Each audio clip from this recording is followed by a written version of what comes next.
Bonjour, vous êtes très nombreux à nous suivre, semble-t-il, et nous vous en remercions. Très heureux d'être là pour ce nouveau débat, l'intelligence artificielle, la santé et le droit. Alors, avant d'envisager un traitement, une opération, un protocole de soins, les médecins en général en appellent à la balance des bénéfices et des risques. Eh bien, le juriste fait un peu de même quand il évalue des politiques qui, pour la bonne cause, la santé publique, la sûreté, la sécurité, mettent en jeu des libertés individuelles. Pour les patients, les chercheurs et les praticiens, l'IA est pleine de promesses, mais dès lors que les données de santé constituent son principal carburant, l'IA exerce aussi une menace potentielle sur nos libertés individuelles. Alors comment trouver le bon équilibre, la bonne balance pour protéger ce que nous avons de plus intime, nos données de santé, nos secrets, sans freiner l'innovation et nous priver de solutions prometteuses? Comment concilier sécurité, efficacité et liberté? Quelles normes juridiques et éthiques envisager aujourd'hui et demain? Alors les questions sont un peu vertigineuses, nous n'avons que 40 minutes pour y répondre, mais nous avons trois invités de choix. À nos côtés, Christiane Ferral-Schul, maître Ferral-Schul, bonjour. Vous êtes juriste, avocate, spécialiste du droit des nouvelles technologies, vous avez été bâtonnière de Paris, présidente du Conseil national des barreaux, et vous publiez une BD chez Dalloz, Adélaïde, lorsque l'IA casse les codes. On va y venir dans un instant. Antoine Tenière, bonjour. Bonjour Nicolas. Vous êtes professeur d'anesthésie-réanimation, directeur général de Paris Santé Campus depuis 2021. Vous avez cofondé le premier département universitaire français consacré à la simulation en santé. Et puis vous avez occupé d'importantes fonctions au sein du cabinet du ministère de la Santé durant la crise du Covid. Vous étiez notamment en première ligne. Et puis Isabelle Adonneau est avec nous. Bonjour madame, vous êtes pharmacien, membre de l'Académie nationale de pharmacie. Vous présidez, c'est à ce titre que nous vous recevons aujourd'hui, l'Agence numérique en santé depuis octobre 2023. Vous avez présidé la Commission nationale d'évaluation des dispositifs et technologies de santé. Alors, avant d'entrer dans le vif du sujet, je me tourne vers Christiane Ferral-Schul qui entame une nouvelle carrière, une carrière d'autrice de bande dessinée. Je cumule. Voilà, vous publiez, c'est tout frais, il vient de sortir chez Dalloz, une BD que vous co-signez avec Tiffaine Marie, vous avez fait les textes, Adélaïde, lorsque l'intelligence artificielle casse les codes. Alors, c'est l'histoire d'Adélaïde, une geek légèrement hypocondriaque qui vit à Futura, une cité moderne et hyper connectée. Elle n'est pas très prudente avec ses données, elle les disperse, elle est toujours sur les réseaux. Alors, pourquoi ce livre? Qu'est-ce que vous avez voulu montrer et quel message avez voulu faire passer? Cet album, plutôt. Alors, le fil rouge, c'est ce déshabillage numérique que vous évoquez, cette capacité à livrer des données extrêmement confidentielles, voire même qui relèvent plus de l'intimité, et parfois des données qu'on ne partage même pas avec son conjoint, ses proches, sa famille, et qu'on est prêt à livrer des applis. Donc Adélaïde, qui est effectivement l'héroïne, a le sentiment qu'elle est en sécurité et ce sentiment qu'elle contrôle sa vie. Grâce à des coachs virtuels, grâce aux médecins qui ont toutes les données la concernant, grâce évidemment à l'interconnexion de toutes ces bases de données, et il lui arrive un certain nombre d'aventures. Et je dirais qu'à l'opposé, vous avez son frère Ferdinand, qui lui aime la vie, aime manger, boire, s'amuser, et qui est pénalisé par une société où la notation sociale peut apporter un certain nombre d'inconvénients, comme un prêt qu'on n'obtient pas, une assurance santé qu'on peut ne pas obtenir. Mais ce qui est intéressant, c'est que tous les éléments de l'histoire dans cette BD sont finalement des bouts d'histoire vraie. C'est le rattachement de tous ces éléments qui en font une fiction. Alors, ces données, vous venez de le dire, les données de santé sont les plus précieuses qui soient, les plus intimes. Vous dites, elles nous déshabillent complètement, elles nous mettent à nu, elles nous font entrer dans la sphère intime. ce sont vraiment les données les plus, celles qu'il faut préserver et protéger par-dessus tout, selon vous? Il y a des données, par exemple, votre état de santé, vous n'avez pas nécessairement envie de le partager avec votre employeur, vous n'avez pas nécessairement envie d'inquiéter vos parents, vos enfants, en parler. Donc, on voit bien que sur un certain nombre de sujets, oui, on peut plus facilement s'adresser à l'appli qu'à des proches. Et cela évoque pour moi les débuts de la carte vitale, parce qu'à l'époque, je me souviens que l'une des questions était à qui appartiennent les données de santé. Est-ce que c'est qui pouvait en décider? Est-ce que c'était le médecin? Est-ce que c'était le patient? Est-ce que l'infirmier ou la sage-femme avait accès aux mêmes données que le médecin? Et en fait, il y avait déjà eu toutes ces interrogations. Aujourd'hui, on est vraiment dans le partage des données, la notion de consentement est très importante, mais est-ce que le citoyen a véritablement conscience de ce qu'il livre et ne se pose d'ailleurs jamais la question de savoir où vont ces données? Alors Antoine Tenière, directeur général de Paris Santé Campus, quels sont les différents types de données médicales que l'on peut trouver, détenir, engranger? Alors, il existe de très nombreux types de données. Par exemple, en France, on a un système national, on aura sûrement l'occasion d'en reparler, qui est historiquement mis en place autour de la Caisse nationale d'assurance maladie et qui collecte les données de soins des Français, notamment des actes, de la cotation des actes médicaux, qui s'appelle le système national de données de santé. C'est un élément extrêmement important et la France est un des seuls pays à avoir cette initiative à la fois à l'échelle nationale, structurée depuis longtemps et qui rassemble l'ensemble des données. Il y a aussi des données, ce qu'on appelle de vie réelle, donc des données qui vont être collectées dans le soin, et notamment certains centres de soins, hôpitaux, ont mis en place depuis plusieurs années de la structuration et de la collecte de données qui complètent ces données du fameux SNDS, le système national de données de santé. Et puis il y a également des données maintenant d'outils connectés. Les montres connectées, par exemple, vont pouvoir collecter des données supplémentaires personnelles de santé ou d'autres éléments, déplacements, etc. Et donc ça fait tout un ensemble de données qu'on arrive à aujourd'hui collecter.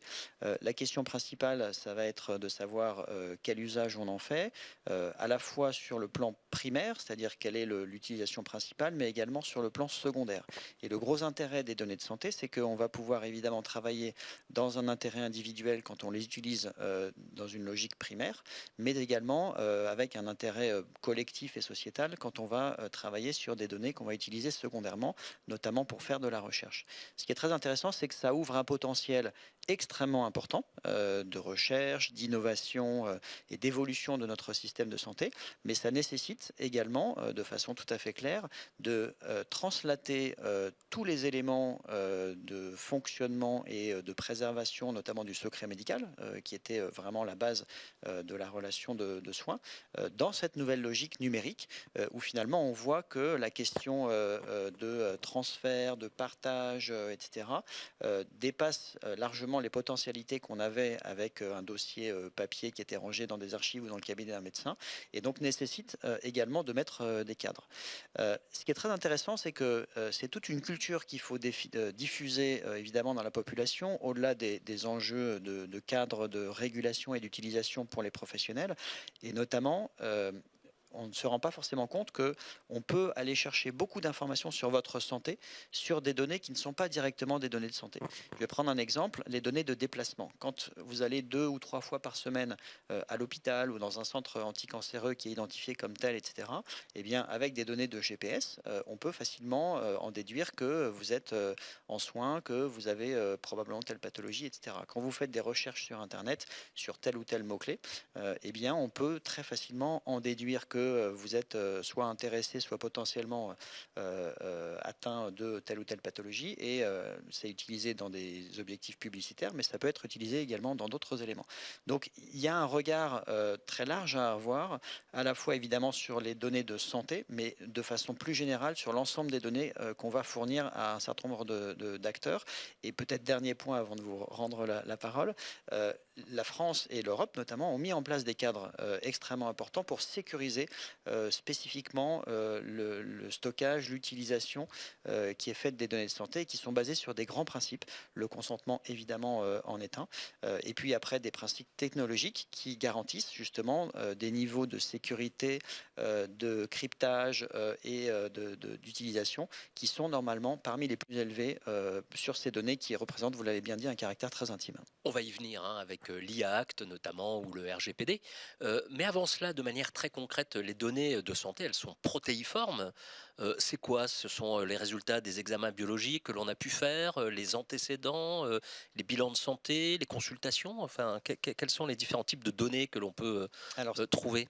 Ce qu'on utilise, c'est finalement une chaîne qui évolue très rapidement. Auparavant, je vous ai décrit le système national de données de santé, c'était des codes et des actes. Maintenant, effectivement, ça peut être des données textuelles, ça peut être des données chiffrées, par exemple un résultat d'analyse biologique, ça peut être des images avec de la radiologie, et ça peut être un ensemble de données qui proviennent d'une hospitalisation, soit rassemblées sous forme de compte rendu, soit sous forme de code, etc. Ce qui est intéressant, c'est au-delà des données qu'on va stocker, notre capacité à les analyser. Et donc, on savait très bien travailler sur des bases de données chiffrées. On a appris à travailler sur de l'analyse d'images, notamment avec des algorithmes. On apprend maintenant à travailler sur des données textuelles, et le meilleur exemple, c'est l'utilisation et l'émergence de l'IA générative, qui est la face émergée pour le grand public de l'IA. Et puis, on voit en fait le progrès technologique qui nous permet de travailler sur différents types de données. Ce qu'il faut comprendre, c'est que tout ce que vous faites aujourd'hui dans un domaine, aujourd'hui la santé, peut être traduit en données, modélisé en données. Donc ça veut dire qu'à partir du moment où vous avez un échange avec un professionnel, un résultat, une image, une vidéo d'intervention, etc., tout ça peut être encodé en données et exploité dans le cadre de votre soin ou secondairement pour de la recherche. Alors, pour qu'une IA soit efficace, il faut des données, il faut une puissance de calcul et des algorithmes, et la machine va traiter ces données, les analyser. Isabelle Adno, quelles sont les applications actuelles de l'IA dans le domaine de la santé, et puis surtout quelles sont les promesses que l'on peut en attendre? Est-ce que vous pouvez nous donner quelques exemples? Alors, quelques exemples, parce qu'effectivement, tout à l'heure, vous avez parlé d'un équilibre bénéfice-risque. Et en tant que pharmacien, forcément, cette notion de bénéfice-risque m'est très chère. En fait, il y a des bénéfices. Et dans les risques, souvent, on vient d'évoquer la question des données, etc. Mais il y a aussi le risque de ne pas utiliser l'IA. Parce que c'est une réalité. Le système de santé est face à des enjeux absolument énormes. Et donc, du coup, l'IA peut apporter beaucoup. Alors, en quoi elle peut apporter? Qu'est-ce qui existe? Quelques exemples. Pour les patients, par exemple. Lorsque j'étais à la Haute Autorité de Santé, pour les diabétiques, de savoir quelle dose d'insuline il faut se délivrer. Si vous êtes aidé par une IA qui, en fonction de vos déplacements, de ce que vous avez mangé, etc., vous propose, parce que c'est le patient qui décidera in fine. Oui, savoir... là, vous vous mettez à la place du patient. Exactement. Oui. Donc, ça, c'est un exemple pour un patient. Un exemple, par exemple, pour un professionnel de santé, un chirurgien, comme l'a évoqué tout à l'heure Antoine, quand vous avez une opération assez complexe à faire et que vous avez un jumeau numérique et vous pouvez vous entraîner avant l'opération pour pouvoir mieux la réaliser derrière. Lorsque vous avez, par exemple... Dans les parcours de soins, on est en train de développer des plateformes, la plateforme SAS, typiquement lorsqu'une personne appelle le centre 15 et que derrière, jusqu'à maintenant, parce qu'il n'y avait pas tout ce qui était coordonné, maintenant les données peuvent être récupérées pour que le médecin puisse dire vous devez aller voir un médecin par exemple, et si oui, j'ai récupéré l'emploi du temps et le planning de tel et tel médecin et je vous ai déjà pris un rendez-vous avec tel ou tel médecin. Vous avez évidemment tout ce qui aide à la prévention. Autrement dit, en gros, s'il fallait voir de haut, on va avec l'IA, on va déplacer le centre de gravité de nouveau sur le patient. encore plus sur le patient, qui pourra, grâce aux applications diverses et variées, prendre plus, sa santé en main. Aider les professionnels de santé qui sont complètement submergés, parce que franchement, ils sont tous submergés. Et donc, il faut les aider, des alertes de télésurveillance, par exemple, des diagnostics, etc. etc. J'y reviens pas. Coordonner les professionnels de santé. Donc, ce qui veut dire qu'il faut qu'il y ait une interopérabilité dans les éléments et faciliter tous les flux, quels qu'ils soient. Alors, ça pourrait être des flux de produits, je pense médicaments ou tout ce que vous voulez, mais ça peut être flux de personnes en cas de crise sanitaire, d'anticiper, et là ce sont des IA qui font ça, d'anticiper que tel week-end, telle chose, il se passe tel événement, voilà comment les services d'urgence vont être débordés ou pas. Voilà, donc du coup on la retrouvera dans tous les domaines, mais pour que ça fonctionne et que ça reste un vrai bénéfice, il faut bien évidemment que les choses dont Christiane et Antoine ont parlé, qui sont l'essentiel même, c'est-à-dire le secret professionnel, parce que tout est basé là-dessus, soit conservé, ça c'est la première des choses. Il faut également que tous ces outils aient un vrai bénéfice, parce que des fois il y a des choses qui sont nouvelles, mais elles ne sont pas pour autant innovantes. Donc un vrai bénéfice, et ça il faut que ce soit prouvé. Et donc la performance est absolument essentielle dans le système. Alors, en préparant ce débat, vous avez lâché le mot d'ailleurs, vous insistiez sur le rôle essentiel, crucial que l'IA pourra jouer dans le domaine de la prévention. Oui. Vous disiez, toutes ces données-là, si on ne sait pas les compiler intelligemment, eh bien on n'en fera rien. Or, la médecine française, elle n'est pas assez préventive, hein, et c'est sans doute l'un des axes de son développement futur. Hein. En quoi l'IA peut aider à une meilleure prévention? Oui, lorsque j'ai commencé mes études de pharmacie, déjà on parlait d'une prévention personnalisée qui, en fait, dans la réalité, n'a pas vraiment existé. Au jour d'aujourd'hui, la donne est complètement changée. D'abord, il y a eu un texte qui est apparu à peine hier, hein, et la CNIL qui a rendu son avis sur ce texte. C'est très intéressant puisque apparaissent les notions de profilage, puisque c'est bien de ça dont il s'agit. Dans la réalité, on sait bien que l'importance du système de santé par rapport à la santé d'une personne est absolument essentielle, mais que son attitude personnelle par rapport à sa santé est absolument primordiale. En clair, il faut pédagogiquement expliquer à tous les citoyens que nous sommes: vous avez des risques il serait bien attention, il faudrait que. Sauf que là, nous sommes 4 autour de cette table ronde, et qu'en fait, vos risques ne sont pas ceux de Christiane, ni ceux d'Antoine, ni les miens. Donc il faut bien que ce soit personnalisé. Parce que si le message est généralisé, alors certes, il y en a qui sont bien, de santé publique, du style manger fruits et légumes, etc. Mais en dehors de ça, si on veut que ce soit plus personnalisé, ça veut dire qu'il faut que les messages tombent bien. Et ça veut donc dire qu'il faut utiliser les données de la personne, avec son accord, bien évidemment, de façon à ce que des messages personnalisés puissent arriver. Vous devez plutôt vous vacciner, vous devez plutôt faire attention à votre poids, vous devez plutôt faire, etc., etc. Voilà, donc c'est absolument essentiel, et je me réjouis que des textes soient sortis, qui est maintenant les consultations de prévention pour 4 types de professionnels. Et du coup, la question, c'est comment utiliser mon espace santé, que tous les Français ont aujourd'hui, justement pour proposer des messages de prévention personnalisés. On va peut-être y arriver. Alors, je grossis un petit peu le trait. Il y a 2 écoles. Hein. Il y a ceux qui disent « laissons le progrès venir à nous ». C'est une vision très libérale de la science, qu'elle soit informatique ou médicale. Et puis, ceux qui disent « attention, il n'y a pas de progrès sans éthique. Science, conscience n'est que ruine de l'âme. Attention, il faut du droit, il faut de la régulation ». Alors, où est-ce que vous vous situez, Maître Feralchoul ? Alors, dans les arguments pour dire il faut laisser finalement la libre concurrence, vous savez que ce qu'on dit les partisans, en tous les cas, du non, il ne faut pas réguler et il faut laisser la créativité faire son œuvre. Vous avez, on va créer une concurrence déloyale, puisque finalement, en dehors de l'Union européenne, qui elle veut réglementer, eh bien, on va laisser libre cours à d'autres concepteurs. Oui, on va se mettre un boulet au pied, en fait. Voilà. Hein, oui. Il y a donc toute une série d'arguments de cette nature.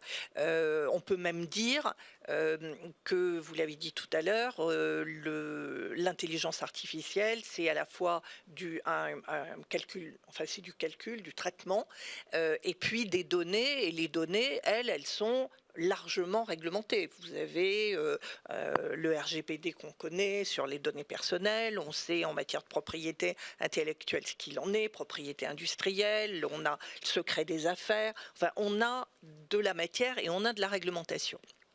Mais pour autant, on voit bien qu'avec l'intelligence artificielle et notamment l'intelligence artificielle générative, on voit bien que les concepteurs peuvent partir dans certaines directions et il y a un certain nombre de risques qu'il faut intégrer. Les biais existent, les biais sexistes, racistes, etc. existent aujourd'hui. Donc si au niveau du concepteur, il n'y a pas une alerte forte ou une prise de conscience, on voit bien qu'on peut laisser s'installer des biais.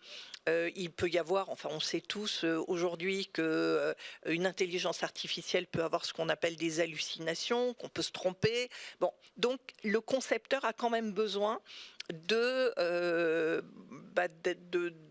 certaines alertes fortes. Et puis vous avez des concepteurs qui peuvent être malveillants. Ils peuvent être inconscients, mais ils peuvent être malveillants aussi. Donc la régulation, elle a pour objet de donner un cadre, et je trouve que, puisqu'on parle de la réglementation européenne, l'AI Act qui est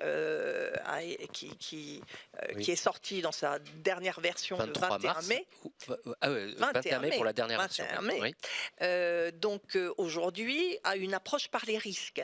Donc on sait qu'il y a toute une catégorie de systèmes d'intelligence artificielle qui ne vont pas poser de problème. Ce sont des risques minimes dans lesquels on va inciter à l'autorégulation, la mise en place de chartes éthiques. On va inviter en tous les cas les utilisateurs et les concepteurs à mettre tout cela en place. Et puis vous avez les systèmes à haut risque et les dispositifs médicaux vont en faire partie, pas en totalité, mais en font partie. Et puis vous avez les systèmes interdits, tout ce qui va porter atteinte à des libertés fondamentales. Donc aujourd'hui, on a au moins ces 4 catégories, et on a, puisque vous me demandiez dans quelle catégorie je me positionne, je pense que d'avoir un cadre permet d'orienter, que sinon vous allez avoir des concepteurs qui vont partir dans toutes les directions.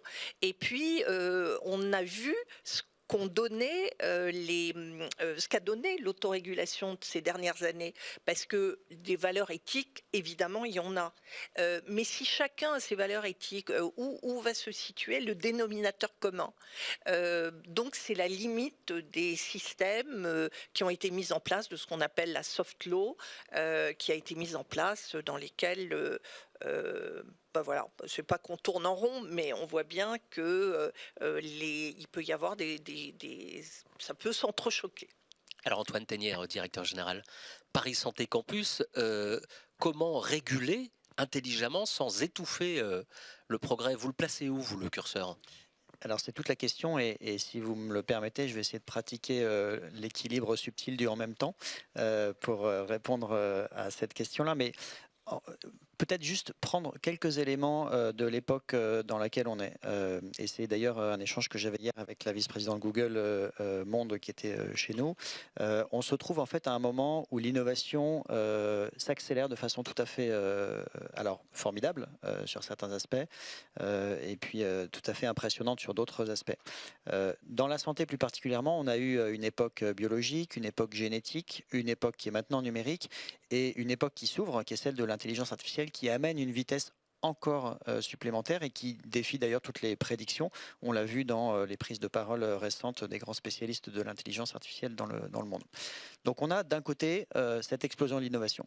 De l'autre, l'enjeu, c'est que cette innovation, elle serve à quelque chose et elle trouve son impact en termes d'usage auprès de patients, de populations, de sociétés, dans le respect de ce que, en tout cas, nous, les médecins ou professionnels de santé, souhaitons, c'est-à-dire un enjeu de soigner, de faire le bien et de prévenir également, puisqu'on en a parlé. Et donc, il faut arriver à trouver l'équilibre dont je parlais tout à l'heure, d'arriver de faciliter l'innovation, parce que c'est de toute façon le sens de l'histoire, on le sait, et on est capable de le prédire, tout en garantissant les cadres fondateurs des concepts et des choix de nos sociétés. Le secret médical en est un, il y en a beaucoup d'autres sur les libertés individuelles, etc. En ce sens, moi, je suis parfaitement d'accord avec ce qui a été dit. La mise en place de cadres de développement de l'intelligence artificielle à l'échelle européenne est une avancée majeure. Certains, sans forcément, à mon avis, rentrer vraiment dans le texte, l'ont vu comme une approche de régulation en disant l'Europe ne sait pas faire de l'IA et donc elle cherche plutôt à les réguler. Quand on voit avec quelques exemples l'émergence de nouvelles technologies récemment, et je vais prendre l'exemple des réseaux sociaux et les impacts qu'ils ont créés sur les individus en termes de santé mentale et sur nos sociétés en termes de manipulation des démocraties par exemple, on se rend compte que probablement des cadres d'utilisation a priori aurait pu être intéressant. Et donc, vu les potentialités de l'intelligence artificielle, avec tout le catalogue effectivement de développement, que ce soit positif, bonne volonté, mais inconscient, voire malveillant, eh bien, on se dit que c'est absolument essentiel d'avoir ces cadres-là pour faire en sorte que le progrès technologique amené par ce développement reste quelque chose qui nous permette de faire progresser nos sociétés dans une logique de garantie humaine. Alors Isabelle Adneau, l'Europe, dont le poids est quand même encore un petit peu plume, s'agissant de l'IA, je crois que c'est 3% de la puissance de calcul dans le monde. Est-ce que l'Europe a bien fait malgré tout de légiférer, de réguler? Je crois que vous, une de vos craintes, c'est quand même, c'est que la norme et son poids écrasent un petit peu le progrès et nous privent de ses bienfaits. Alors, il est évident, comme ça vient d'être dit, qu'il faut un cadre de régulation. Il est évident que ce cadre de régulation ne pouvait être que au niveau européen et non pas français. Ce qui me posait plus de problèmes, mais qui va être résolu, ce serait une sorte de millefeuille législatif qui ferait qu'un industriel soit confronté, par exemple, lorsqu'il va en Italie ou qu'il veut développer un marché en Italie, en Allemagne, en France, peu importe, se retrouve avec des règles, pour la France par exemple, franco-française, qui fait que du coup, le marché ne serait pas développé et du coup, ça n'irait pas. Donc du coup, je me réjouis, mais vraiment, que ce soit au niveau européen. Et donc, ce qui est important après, c'est qu'une fois que ça s'est mis en place, et donc ça a été cité, il y a 4 gros textes qui finalement sont maintenant en œuvre, qui vont être appliqués avec des phases transitoires, etc. Et donc dans les années à venir, que du coup toutes les législations ou autres nationales qui pouvaient exister se mettent évidemment en batterie par rapport à ce qui est fait au niveau européen et qu'on puisse aller. Alors nous, à l'Agence numérique en santé, on fait partie du régulateur. Donc nous, notre travail justement, c'est d'éviter ce millefeuille. Un de mes combats, par exemple, c'est que lorsqu'un industriel a par exemple prouvé quelque chose dans un dispositif médical pour le marquage CE, et que derrière, il y a des critères qui sont réels, puisque le règlement a changé, et bien que nous, à l'agence, on ne redemande pas encore une fois la preuve de ce qui a déjà été prouvé au niveau européen, et que donc tout ce qui a été prouvé par ailleurs se trouve réputé acquis sur le développement français. Voilà, donc il faut que nous, nos critères, parce qu'on a énormément de référentiels, on parlait tout à l'heure d'interopérabilité, qu'elle soit technologique ou sémantique, puisqu'il faut que tout ça puisse se parler ensemble, mais il faut que tous ces critères ne soient pas redondants par rapport à quelque chose qui existe, sinon on va faire fuir tout le monde. Voilà. Alors, il y a une notion essentielle en droit, chère aux juristes, on la retrouve dans toutes les branches du droit civil, pénal, c'est la notion de consentement. Les données de santé appartiennent aux patients. et le patient doit donner son consentement, c'est-à-dire pour leur utilisation, avoir la conscience en tout cas que ces données seront utilisées. Est-ce que pour vous c'est un débat juridico-juridique ou est-ce que ça concerne aussi la société et les professionnels de santé? Non, ça cette- concerne cette notion de évidemment, consentement. évidemment la société. La question, c'est, je vais faire l'avocat du diable, hein, forcément, mais lorsqu'on a une appli, quelle qu'elle soit, hein, pas dans le domaine de la santé, et qu'on nous dit veuillez mettre là, d'accord, votre consentement, etc. Donc qui ne met pas son consentement sans avoir lu les 40 pages qu'il y a derrière pour l'histoire du consentement? Voilà, donc ça nous arrive à tous. Qui aujourd'hui, mais c'est la BD de Christiane, n'envoie pas à son médecin, par exemple, un compte rendu divers qu'il a eu, ou etc., sur Gmail ou n'importe quelle chose, et finalement c'est simplement envoyer une carte postale à la terre entière, ni plus ni moins. Donc voilà, donc d'un côté on est très exigeant, et tant mieux que ce consentement, c'est la pièce maîtresse, une pièce maîtresse de toutes les utilisations du numérique. Mais derrière, il faut qu'on change tous nos pratiques professionnelles et nos pratiques personnelles. Donc attention aussi à ce que l'on fait. C'est exactement le sujet de votre BD, si j'ai bien compris. Alors Christiane Ferralchoul, en préparant ce débat, vous me disiez que ça n'est pas tant l'utilisation qui est importante et sensible, mais plutôt la réutilisation ensuite de nos données de santé, parce que ces données de santé, disons-le, elles valent de l'or, elles sont précieuses pour le patient, dans la mesure où elles concernent leur intimité, mais elles sont aussi précieuses pour les laboratoires, les compagnies d'assurance et tout un tas de gens. Et donc c'est peut-être sur la question de la réutilisation que la question du consentement, justement, se pose. Oui, vous avez raison. La réutilisation, aujourd'hui, normalement, c'est cadré, hein. Aujourd'hui, avec le RGPD, le responsable de traitement comme les sous-traitants ont le même niveau de responsabilité et, a priori, c'est géré. Sauf que, eh bien, parfois, on donne ces données à des applications qui ne sont pas nécessairement localisées au sein de l'Union européenne. On ne sait pas où vont l'intégralité de nos données. Alors, vous parliez du consentement. Le consentement n'est pas toujours requis. Par exemple, le numéro de sécurité sociale, bien, il est acquis dans des bases de données qui sont sous contrôle. Je pense que le problème, il va se situer au niveau du niveau de sécurité. Donc, il y a le consentement, bien savoir ce qu'on fait. Donc, a priori, même si je rejoins tout à fait ce qu'a dit Isabelle, quand on a envie d'accéder à une information, ben on consent peut-être très rapidement sans se poser toutes les bonnes questions. Donc la prise de conscience me paraît importante au niveau du consentement. Mais derrière, pour les responsables de traitement, la question est contrôler véritablement ce qui se passe. Et aujourd'hui, ils peuvent être responsables en premier niveau de ce qui se passe au niveau des sous-traitants et sous-traitants des sous-traitants. Ça ne résout pas tous les problèmes, mais juridiquement, ça positionne différemment les interlocuteurs et le niveau de sécurité, dès lors que l'on parle des données de santé, sont à un niveau bien supérieur.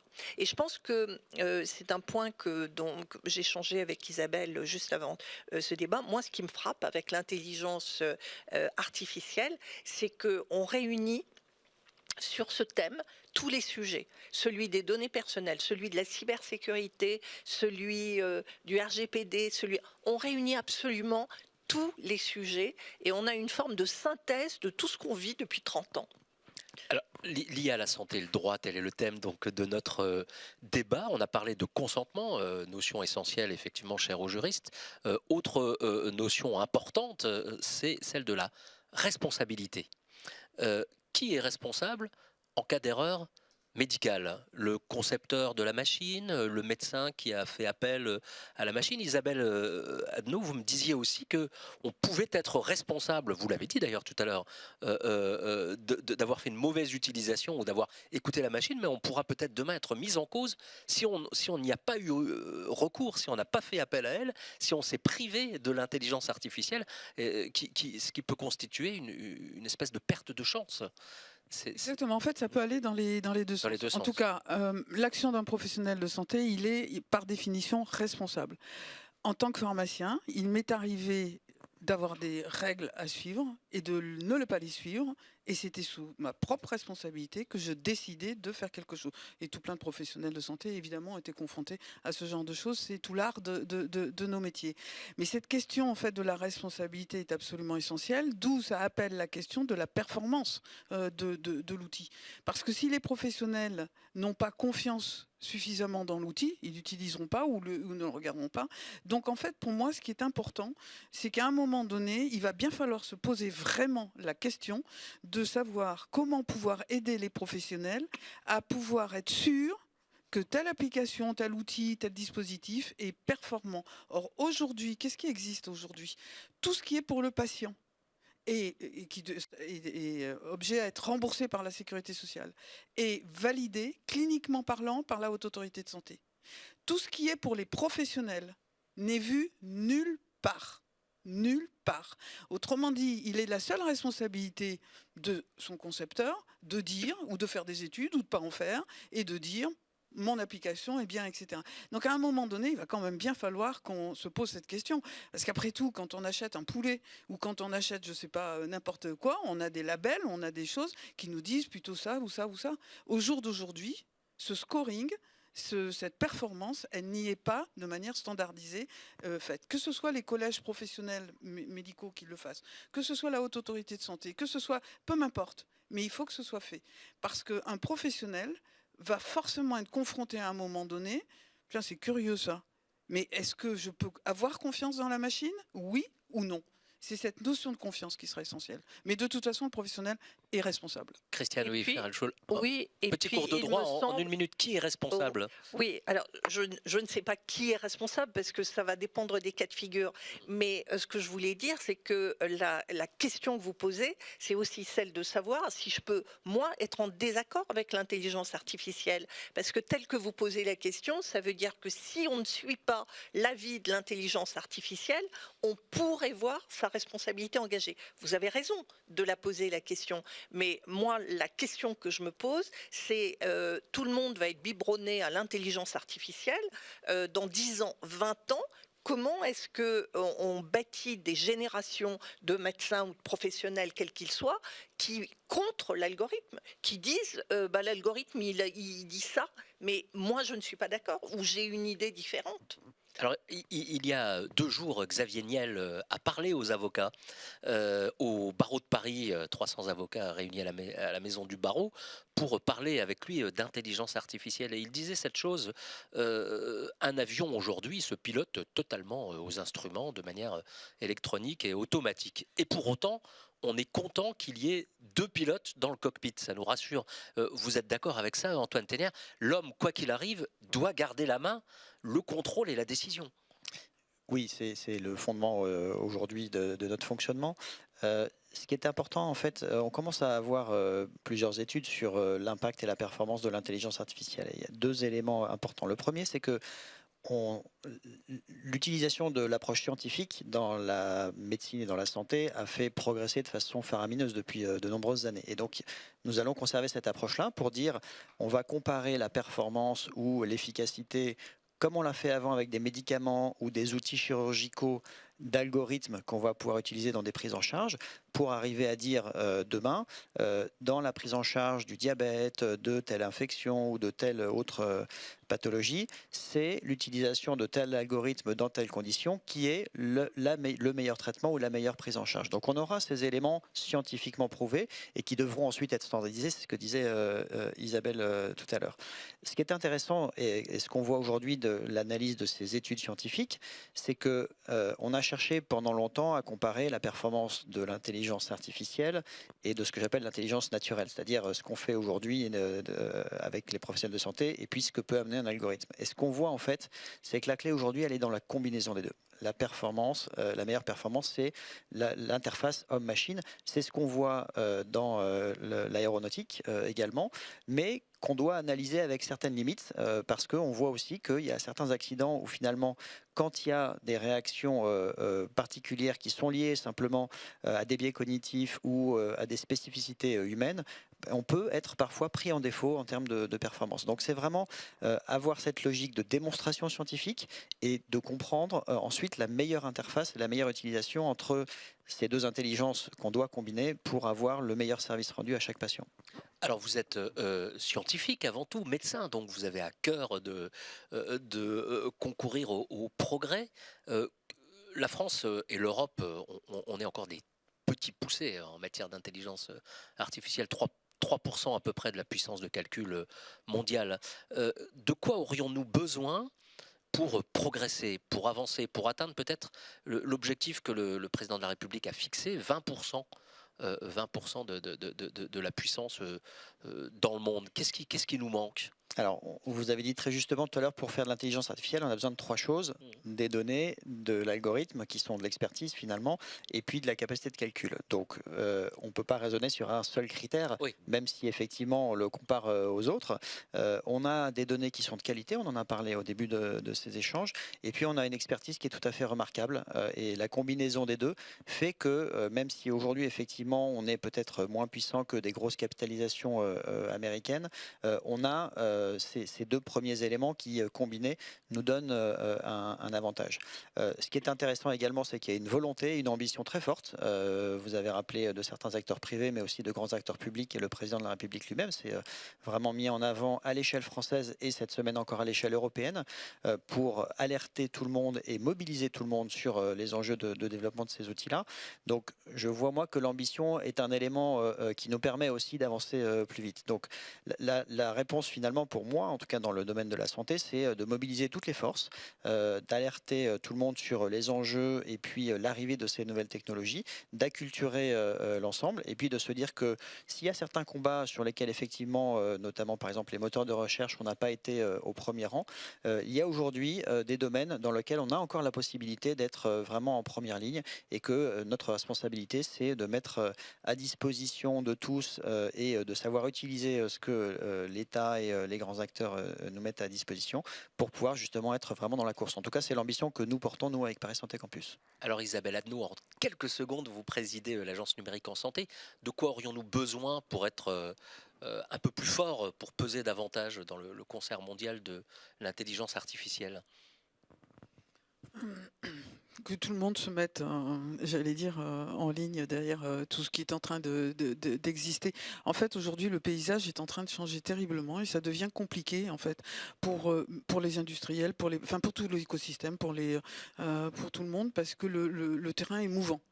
Maintenant, ça commence à être stabilisé, donc allons-y. L'exemple que moi je donnerais, c'est qu'à l'agence, en 4 ans de temps, l'agence numérique en santé est passée de 100 à 230 collaborateurs. Le budget va avec, c'est une vraie volonté d'État. Donc les financements ont été donnés ou sont en train d'être donnés par le Ségur numérique. Donc voilà, les choses sont en cours. Et en fait, on va vraiment voir le changement. Enfin, c'est une réalité, quoi. C'est demain. Faire Alchou, la défense a toujours la parole en dernier. Je vous laisse le mot de la fin. Alors, puisque le droit est bien présent, moi je dis qu'il faut mettre le juriste au centre du dispositif et il faut qu'il soit présent dès la conception des systèmes d'intelligence artificielle pour des raisons de conformité, mais aussi parce qu'il est le meilleur gardien en termes d'enjeux éthiques et juridiques. J'avais encore un milliard de questions, mais c'est l'heure. Merci de nous avoir suivis et surtout merci d'avoir participé à ce débat passionnant. Merci. Merci.